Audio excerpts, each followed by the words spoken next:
ada nggak momen tertentu yang menjadi titik balik dalam perjalanan Kak Farah? Aku pengennya juara 1, juara, padahal harusnya enggak. Kita nggak bisa gerak kalau tanpa ridhonya mereka. Iya. Turn it up on the mic with Radik Podcast. 89.8 Radik FM, Get Creative, Be Positive in Edutainment Station. Halo Sobat Radik, kembali lagi di podcast Radik FM nih, masih bersama aku Ardisha. Nah Sobat Radik, di episode kali ini kita kedatangan narasumber yang super duper inspiratif nih Sobat Radik. Yaitu ada siapa di sini? Halo. Hai. Halo, dengan siapa? Kakak siapa? Oke, namaku Farah Aulia, biasa dipanggil Farah aja Kak. Oke, Kak Farah. Dari mana nih Kak Farah? Tadi sih dari rumah ya? Oh bukan, aku dari Man 1 Surakarta. Oke, dari Man 1 Surakarta, jadi masih SMA nih Sobat Iya. Radik. Tapi di balik Kak Farah yang masih SMA ini ada banyak prestasi yang sudah dia capai, dia raih sampai sekarang ya. Yap. Nah, Kak Farah sendiri adalah peraih juara 1 Duta Genre Surakarta tahun 2025 ya. Benar banget. Nah, Kak Farah juga menjadi bagian dari Duta Pancasila Paskibraka Indonesia. Benar. PPK LLAJ Solo 2025 ya. 2025, benar. Dari Dinas Perhubungan Surakarta, serta pernah menjadi Paskibraka Provinsi Jawa Tengah tahun 2024. Nah, super keren banget ya Sobat Radik, bintang tamu kita hari ini. Terima kasih. Nggak cuman di kedutaan aja, di bagian agen duta-duta, tapi juga di kepemudaan ya. Benar super duper banget. keren banget. Terima kasih, aduh ini mah lebih-lebihan. Nah, Kak Farah sendiri nggak cuman aktif di program kepemudaan ya Kak ya, tapi juga sering menjadi pembicara-pembicara di sekolah-sekolah dan terlibat di kegiatan youth activation, benar ya? Benar banget. Wow, super duper keren banget. Terima kasih. Mungkin Sobat Radik bisa tonton terus sampai selesai supaya Sobat Radik bisa tahu nih kegiatan-kegiatan inspiratif apa yang bisa diambil dari Kak Farah yang masih SMA tapi udah super duper keren banget. So stay tune terus ya Sobat Radik. Mungkin bisa langsung aja ya kita berbincang-bincang lah pagi ini. Boleh. Oke, Kak Farah, coba bisa diceritakan sedikit tentang diri Kak Farah dan bagaimana sih awal mulanya Kak Farah itu aktif di kegiatan kepemudaan. Oke, terima kasih atas waktunya dari Radik FM Yes. yang udah mengundang Farah ya. Oke, sebelumnya perkenalkan lebih lanjut ya. Namaku Farah Aulia, biasa dipanggil Farah atau Farul. Tapi Farul tuh yang deket-deket banget gitu. Oke, kalian bisa panggil namaku Farah. Nah, aku dari Temanggung, asliku dari Temanggung, terus sekolah di sini boarding school Man 1 Surakarta. Terus aku baru aktif SMA itu kelas 2 SMA. Karena kan aku kan dulu gitu, pondok ya, SMP kan iya. dulu aku pondok. Terus beralih ke boarding school Man 1. Terus habis itu aku pertama kali itu aku ikut Paskibraka Kota Surakarta. Jadi aku daftar dan lain sebagainya. Terus aku ikut, alhamdulillah ranking 1. Terus naik ke Provinsi Jawa Tengah. Terus ranking 2, habis itu naik lagi ke nasional. Tapi ada berbagai kendala, nanti aja. Oke. Habis itu terus, nah karena alhamdulillah udah itu, terus aku mengikuti pelatihan dan akhirnya aku dilantik menjadi DPPI atau Duta Pancasila Purna Paskibraka Indonesia. Nah setelah itu lagi karena aku join forum genre ya, terus aku lihat kayak duta genre itu kayak seru deh, kayak bisa kenalan sama orang banyak, Yeah. terus berbagi cerita, pengalaman dan lain sebagainya, makanya aku ikut di ajang duta genre itu. Oke, gitu. berarti Paskibra itu tahun 2024. 2024, benar. Dan Duta Genre tahun 2025. Yap. Oke, keren banget. Terima kasih. Nah, kapan sih Kak Farah tuh pertama kali mulai tertarik nih mengikuti Duta Genre? Dan apa sih yang memotivasi Kak Farah buat join dan semangat optimis buat dapetin itu? Oke, karena dulu ya 2024 akhir tuh aku masih forum genre. Oke. Jadi ada namanya di sana tuh divisi Pempik atau pemberdayaan PIKR.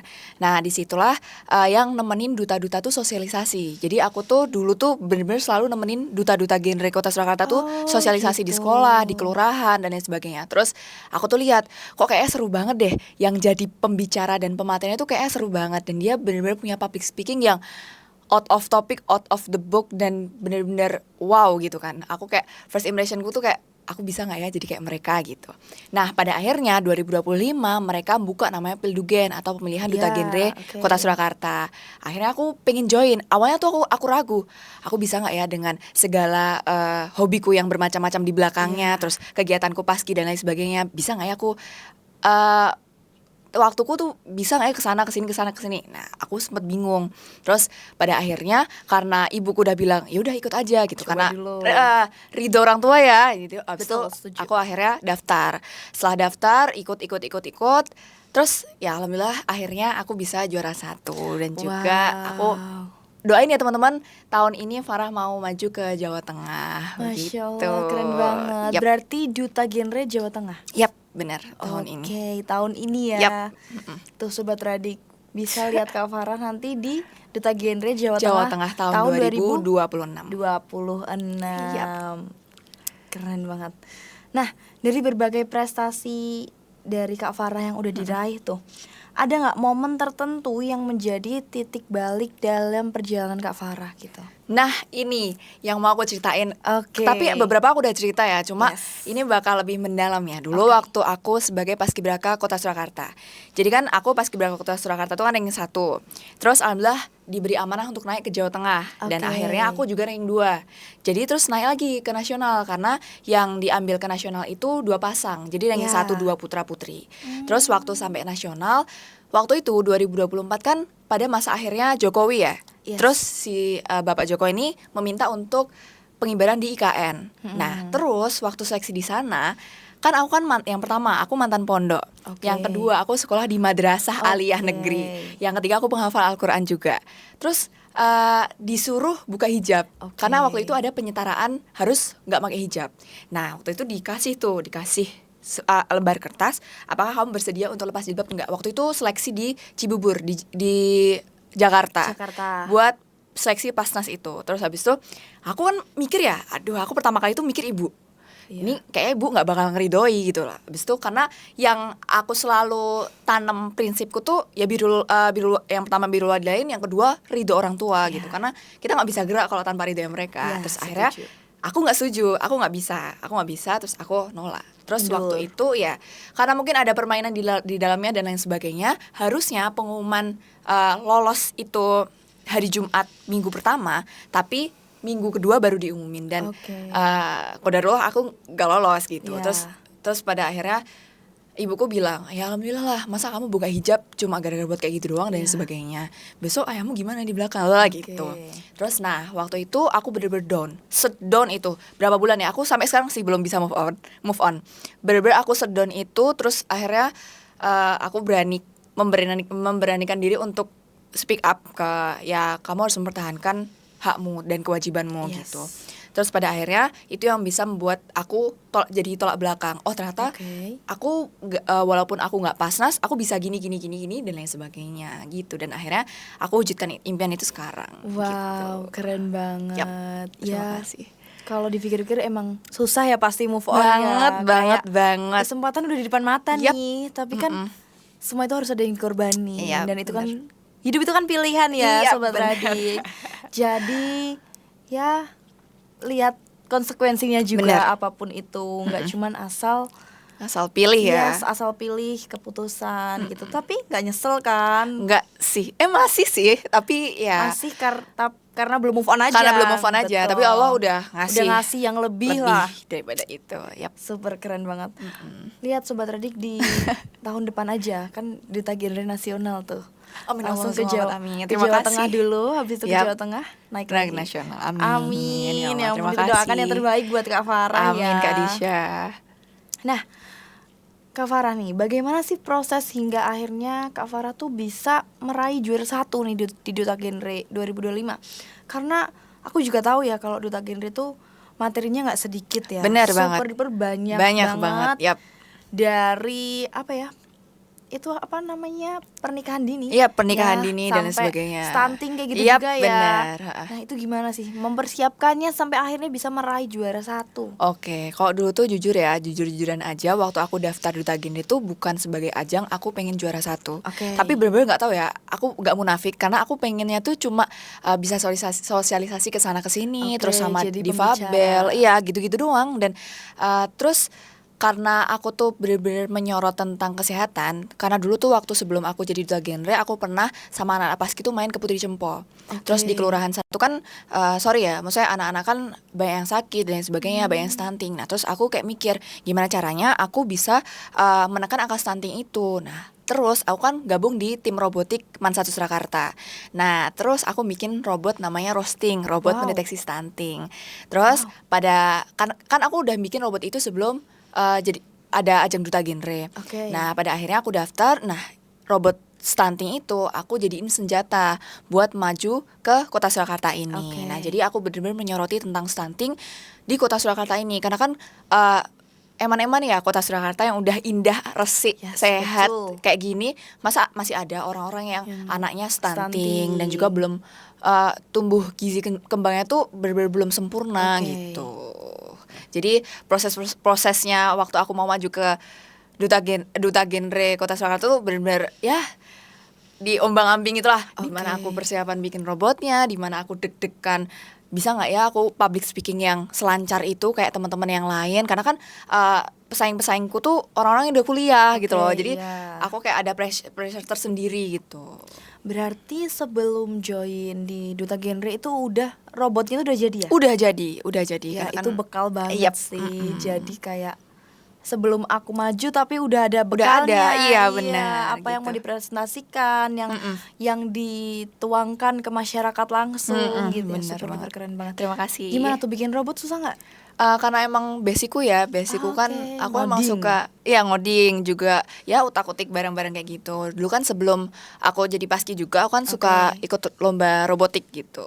Terus kemarin yang terakhir alhamdulillah aku mencapai juara 4 di ASEAN Wow, tuh. Tapi lah Keren belum banget. ya udah aku up sih. keren banget. Ya ampun, sukses terus deh. Terima kasih. Nah, tadi ngomong-ngomong soal Paskibra ya, tadi kan Yap. udah Duta Genre. Ngomong-ngomong soal Paskibra nih, gimana awalnya tuh mau join Paskibra dan kayak perjalanan yang sekiranya ada tantangan yang super berat nggak? Banyak sih. Oke. Karena kan dulu aku mantan pondok. Terus Oke. aku mantan pondok, aku tuh bener-bener gembul, gede, yang bener-bener yang ya nggak idealisnya paskibraka gitu loh. Oke. Aku ikut dulu kan aku cuma OSIS. Nah, OSIS aja ikut paskibraka enggak gitu loh. Ikut paskibra enggak, ikut pramuka enggak. Apalagi OSIS kan sering musuhan ya sama pramuka ya. Jadi kayak Iya. apa sih gitu loh. Nah, waktu SMP tuh gitu. Terus waktu SMA aku tuh pengen banget gitu loh. Aku nonton di TV, oh paskibraka gini-gini dan lain sebagainya.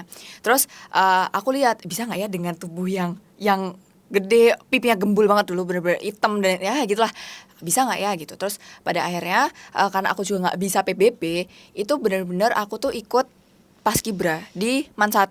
Aku ikut paskibra di Man 1, terus pada alhamdulillah keterima di Man 1, Oke.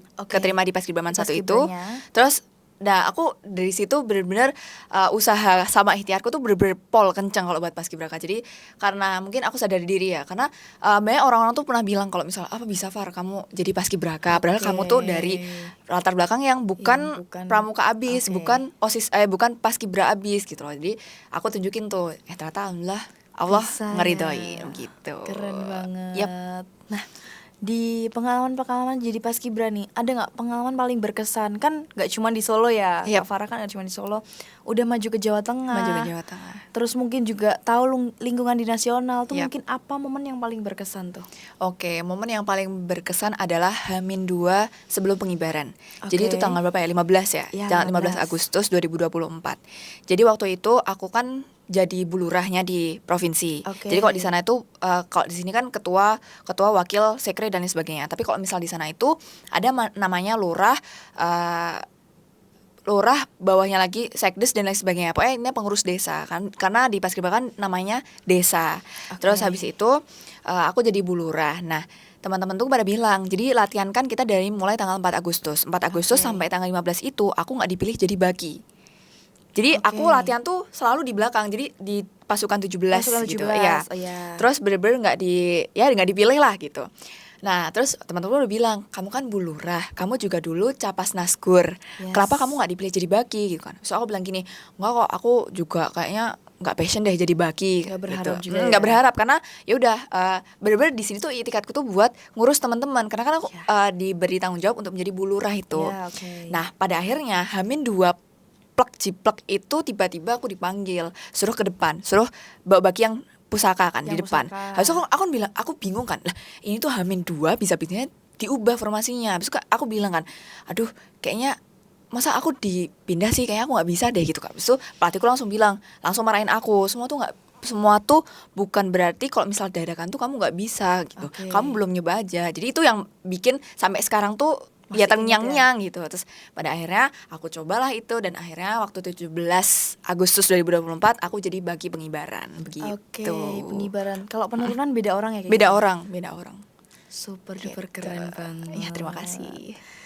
Berarti itu momen paling berkesan ya? Paling berkesan karena gonjang-ganjingnya itu kayak deg-degan gitu loh, kayak kemarin ya udah biasa-biasa aja, tiba-tiba deg. Iya. Padahal kan beda kan ya cara jalannya dan sebagainya Iya, itu kan betul. beda gitu. Keren Udah sih. banget. Yap, terima Tapi di Paskibra sendiri ada nggak tantangan-tantangan yang menurut kamu tuh bener-bener aku usahain banget nih sampai akhirnya bisa dapat ke Jawa Tengah? Kalau aku usahain tetap ada. Ya itu tadi, karena emang aku dipandang mungkin sama orang-orang Oh dulu iya, aku oke. maaf ya, dulu aku besar dan pipinya besar banget, dan mungkin dibilang orang-orang nggak mungkin lah ini bisa jadi lolos Paskibraka, apalagi Paskibraka nasional maupun Jawa Tengah. Karena emang Paskibraka kan dilihat dari fisik ya. Dia tinggi, dia cantik, dia ganteng kayak gitu-gitu Oke, gitu. Jadi iya, bener-bener betul kayak sih. lihat fisik, mandang fisik banget gitu. Oke, super keren banget di Paskibra. Ya, Nah, terima kasih. ngomong-ngomong nih, tadi udah bahas genre Paskibra, tapi kan tadi Duta Genre 2025. Kira-kira ada nggak yang dipersiapkan untuk Duta Genre 2026 nih? Jawa Tengah ya. Yes, Jawa Banyak Tengah. banget dari kemarin aku ngelakuin challenge dari Oke. sana. Oh, ada challenge-nya juga. Banyak ya. Jadi kan kita challenge dulu, terus nanti waktu akhir Juni baru diumumin top 10. Setelah top 10 baru deh ke Semarang begitu. Oh, berarti kayak gitu tuh satu pasang dari Satu Solo? pasang ya, aku sama Kak Ova. Oh. Tuh, jadi satu pasang juara satu maju ke Pasang Jawa juara Tengah. satu, Yep. maju ke Jawa Tengah. Itu masih challenge dulu Masih ya? challenge dulu. Berarti nggak semua dari Kota atau kabupaten kabupaten Jawa tuh Tengah maju enggak. ya? Oh. Jadi diambil top 10 doang. Ya doain semoga kita top 10 ya. Amin, semoga Kota Solo top 10 ya. Amin ya Allah, amin. Gitu. Itu Juni akhir baru diumumin. Juni akhir pengumuman. Yep. Oke. Nanti Juli awal baru ke Semarang. Oke, ya ampun, sukses ya. Amin, terima kasih. Nah, di Duta Genre sendiri ada nggak sesuatu hal yang mungkin setelah kamu menjabat jadi Duta Genre 2025 yang paling banget berkesan? Kan tadi kan persiapan sebelum Duta Genre-nya. Yap. Nah, setelah Duta Genre, setelah meraih itu, apa yang benar-benar mungkin kamu tuangkan ke Oke. masyarakat, ke yang lainnya? Oke, gitu. kalau mengenai itu ya, kita kan bisa menjadi pemateri, kita Yes. bisa menjadi pembicara, itu kan kita membenahi diri kita dulu sendiri ya. Ya. Nah, dengan bukan kebanyakan sih, dengan banyak kegiatan atau agendaku, ya bagaimana caranya, yang pertama adalah aku membuat skala prioritas dulu. Oke. Jadi aku membuat skala prioritas yang mana yang penting itu aku lakuin dulu. Nah setelah itu baru tuh yang kedua aku membenahi diriku sendiri, karena nggak munafik, semua orang tuh belum sempurna, karena nggak ada yang sempurna gitu kan, betul. kecuali Ibu Muhammad gitu. Nah terus aku membenahi diriku sendiri, apa yang kiranya salah atau emang benar-benar dari hatiku tuh aku pengennya juara satu, juara, padahal harusnya enggak. Sebagai Duta Genre itu bukan berarti kamu untuk menang juara satu ke Jawa Tengah, juara satu ke nasional itu bakal habis kalau Iya, kita betul. mintanya untuk hanya sebagai juara. Tapi kalau misalnya kita benar-benar dari hati, kita menciptakan komunitas difabel, kita menciptakan komunitas-komunitas yang lain, itu bakal mengalir sampai kita mati nanti. Jadi benar-benar dari diriku sendiri itu aku terapin, oh ternyata jadi Duta Genre bukan hanya sebagai pigeon, tapi benar-benar Yes. sebagai dari hati. Kita Oke. bagaimana cara kita membantu mereka untuk berinvestasi leher ke atas, melakukan pengembangan diri dan lain sebagainya begitu. Terus baru deh aku sosialisasi, menjadi pembicara dan lain sebagainya. Oke. Tadi kan kita udah ngomongin tentang duta genre, kemudian paskibraka. Mungkin pertanyaan terakhir dulu. Sebagai tadi kita sempat mention tentang PPKL AJ Solo 2005. PPKL AJ. Itu apa pengalaman paling berkesan saat mengedukasi masyarakat tentang keselamatan lalu lintas tuh? Yang paling berkesan sih waktu itu aku di CFD ya. Di CFD kan aku juga bikin robot. Jadi PPKL AJ itu kan kayak pelajar pelopor keselamatan jalan. Nah, di mana aku bikin robot itu sesuatu kayak truk gitu. Jadi nanti ada pokoknya ininya di truk itu nanti bakal ada notifikasi kalau ada orang di belakang, di samping kanan sama samping kiri. Nah, waktu itu maaf ya, orang-orang kan mungkin nggak tahu ya tentang robotik dan lain sebagainya. Terus waktu mengunjungi stand, orang-orang tuh udah bilang, itu apa? Itu truk kan mainan ya, karena kan itu cuma jadi prototipe doang. Terus orang-orang tuh kedatang ke stand, itu apa?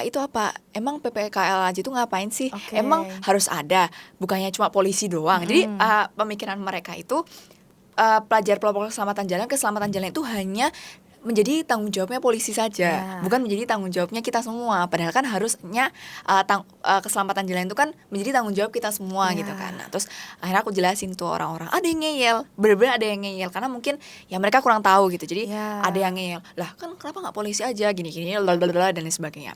Terus aku jawab, ya karena tanggung jawab dari keselamatan jalan itu bukan hanya polisi, pemerintahan setempat dan lain sebagainya. Cuma itu tuh benar-benar tanggung jawab kita juga, kewajiban masyarakat juga. Kalau kita nggak mematuhi, ya nanti polisinya yang ribet, kitanya juga yang ribet, suruh bayar denda gitu loh. Gitu. Jadi mungkin eyel-eyelan itu yang bikin aku keinget sampai sekarang sih, yang jadi PPKL aja itu. Gitu. Nah, Sobat Radik, kita udah bahas banyak banget tentang Kak Farah banget ya. Dari duta genre, kemudian duta Pancasila, kemudian paskibrakanya juga. Nggak kerasa ya Sobat Radik, kita udah di ujung segmen. Wow, udah lama banget berarti nih ya tadi ya. Iya benar, nggak kerasa kan ngobrol-ngobrol gitu. Samse gak kerasa. Iya kan. Mungkin dari Kak Farah bisa kasih closing statement dulu buat Sobat Radik di rumah. Kalau dari Farah, prinsipnya itu cuma 3. Prinsip untuk hidup itu cuma 3. Yang pertama adalah berdoa, yang kedua adalah ikhtiar, dan yang terakhir adalah ridho orang tua. Jika kita bisa melalui 3-tiganya ini, itu kita bakal sukses. Jadi jangan harap kalian untuk sukses kalau misal kalian enggak memenuhi 3 kriteria ini. Terus teman-teman, dari pengalaman-pengalaman yang mungkin banyak dari Farah sendiri, Farah belajar bahwa hidup itu adalah seni menggambar tanpa penghapus. Karena bagaimana caranya, kita itu harus melakukan semuanya itu dengan sepenuh hati. Contohnya kita sholat zuhur. Kita harus niat wudhu, terus niat benar-benar sholat, memakai sajadah, dan lain sebagainya. Karena kita nggak tahu after sholat zuhur kita masih diberi kehidupan atau enggak. Jadi benar-benar kita harus menerapkan hidup itu adalah seni menggambar tanpa penghapus. Gitu sih. Terima kasih. Ya ampun, super duper menginspirasi banget ya Kak Farah di sini. Tuh Sobat Radik, tanpa adanya berdoa, kemudian ikhtiar dan ridho orang tua, mungkin Kak Farah nggak akan ada di sini ya. Nggak bisa sih. Nggak ada di sini, nggak akan ada paskibra, duta genre, bahkan duta Pancasila juga. Benar. So buat Sobat Radik, ini reminder buat kita semua ya, buat aku juga, buat Sobat Radik semuanya, bahwa sesuatu hal itu harus dilandasi dengan doa, ikhtiar, dan pastinya ridho orang tua. Tanpa itu kita nggak akan bisa ada di puncak atau di puncak kesuksesan kita. Gitu ya Sobat Radik. Nah, mungkin aku akhir kata aja, pamit undur diri dari aku Ardisha dan aku Farah Aulia. Mungkin kita bisa ketemu lagi di episode selanjutnya. Bye bye Sobat Radik. See you.